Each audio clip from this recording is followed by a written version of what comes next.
Have you ever had to end a relationship with someone you thought was going to be in your life forever, and did doubts and regret immediately flood in right after? Have you ever felt like the end of a relationship was the end of the world, and do you feel like you're annoying your friends and family by constantly talking about it? If you answered yes to any of those questions, trust me, I get it, and this video is for you. Welcome to the final part of my mini-series, The Unspoken Grief of Necessary Goodbyes. Ending a relationship can be freeing and painful at the same time. I created this series to talk about what I call the waiting period. It's the period that comes after the breakup where you're just waiting for the healing to start and waiting to finally feel better. It's such a huge part of heartbreak and healing that I don't think we talk enough about, and I figured that the best way to go about it was by talking about the process in phases using 3 songs from Ariana Grande's new album. In part 1, I used her song Don't Wanna Break Up Again to talk about the initial realization and grief of a failing relationship. In part 2, I used her song We Can't Be Friends to talk about the understanding and self-discovery found in letting go. Now, in this third and final phase, I'm using her song Eternal Sunshine to talk about the pain and eventual growth that comes from accepting a breakup. Eternal Sunshine is about finally accepting the things that you can't change about a partner or a relationship and moving on to something better. Ariana says, I don't care what people say, we both know I couldn't change you. I guess you could say the same, can't rearrange truth. No amount of wishing or effort can change someone's core behavior, and I think that it's really hard to come to terms with this. In my experience, I used a breakup journal to do this. I wrote out all the things that I didn't like about the relationship that I knew I couldn't change on my own, and this really helped me to cope and move on. Then Ariana says, I've never seen someone lie like you do. So much even you start to think it's true. Get me out of this loop. I feel like sometimes we want to believe things about a person that just aren't aligned with our reality. Maybe this person led you on or played you even, and you really want them to be the person that you envision in your head, but at the end of the day, they're just not that person. And I feel like once you're able to recognize this and stop putting up with red flags or refusing to ignore red flags, that is the start of true healing. When she says, now she's in my bed, laying on your chest, now I'm in my head, wondering how it ends, and hope you feel alright when you're in her, I literally had to pause the song because I was having a mini freak out when I heard this. Ariana's talking about one of the hardest phases to go through during the waiting period, imagining your ex with someone else. And it's confusing because you might even be wondering, why am I jealous if I don't even want to be with this person? And I genuinely believe that jealousy can sometimes come from a place of our ego being bruised, rather than having a genuine desire to be with this person again. I think that when these jealous thoughts enter your mind, it's important to ask yourself if reuniting with an unchanged ex would even make you happy. Like if your ex came back today and was like, hey, I'm the same person that I was when you decided to break things off or when we broke up, but you want to date again? If the answer is no, and you know that you wouldn't be happy or fulfilled reuniting with an unchanged ex, then I feel like their moving on just creates more space and allows you to find the person that is actually going to meet your emotional needs and value you. The next line from the song I want to talk about is when she says, so I try to wipe my mind just so I feel less insane, rather feel painless. This is a normal part of the waiting period because you're trying to move on from the obsessive thoughts of this person post-breakup. Ariana says, I found a good boy and he's on my side. You're just my eternal sunshine. I feel like this line specifically signifies healing because you're transitioning from a phase of pain to peace. Accepting the end of the relationship and all the emotions and pain that come with it without trying to change things is part of the healing process. I really do feel like endings are just new beginnings, and once you're able to embrace this mindset, it just leads you to a deeper self-awareness and hope for the future. And it's not about finding someone way better than your ex. No. It's about finding someone way better for you.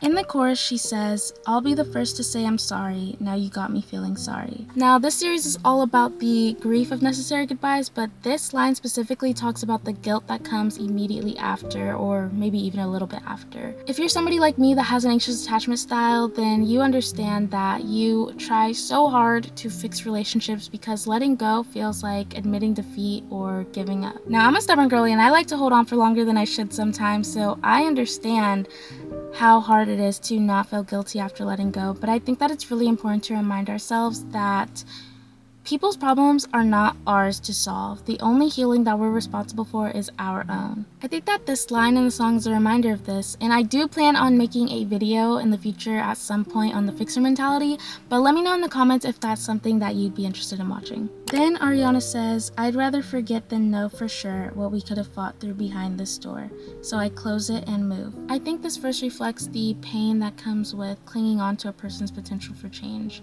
Contemplating the what ifs. What if this person changes? What if this person becomes the ideal version of themselves that I envision in my head?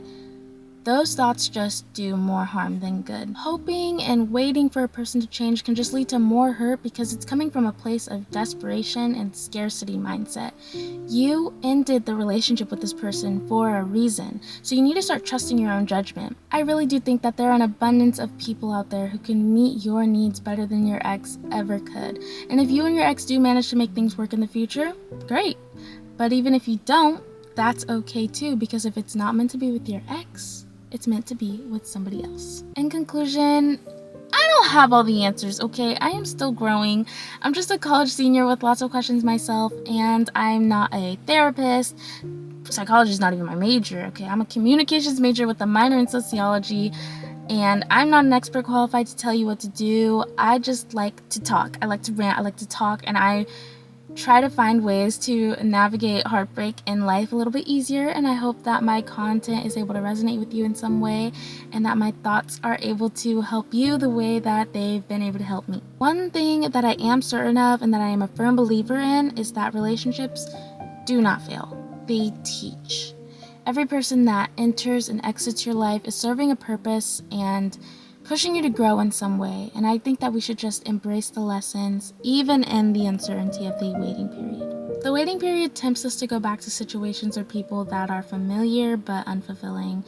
Kind of like when you reheat french fries, but you know that they're not going to be as good as when they were fresh. It's like, this is really not hitting the same. Like, it's not getting the job done. I'm full, but like, I'm not fulfilled.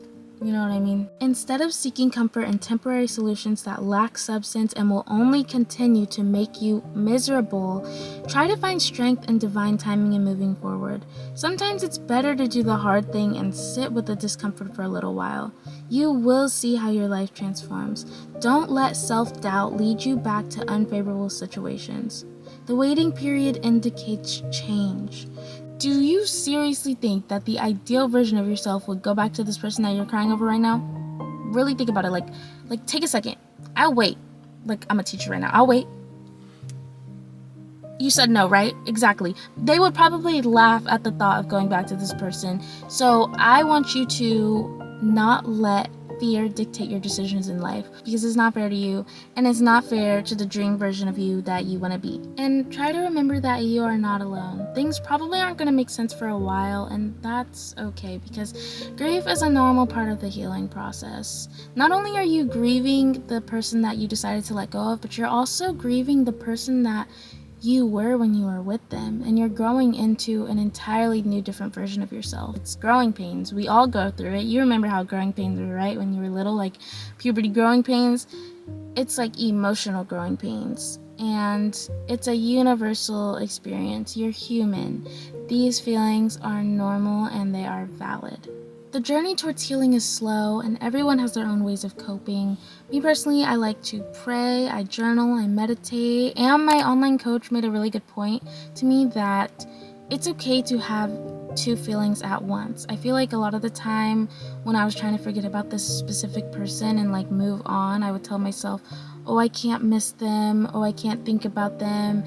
And it would cause a lot of resistance, which would just make it harder to move on. But then she was like, Tiara, no, you can miss this person and still understand that they don't deserve a place in your life anymore. You can still love them and be upset. You can end the relationship and still wish them well. So using the word "and" is really important. Just, you can have two feelings at once. It sounds a little contradictory, but it makes a lot of sense in hindsight, instead of being like, oh, I can't do this, like I can't miss them, I can't. You can.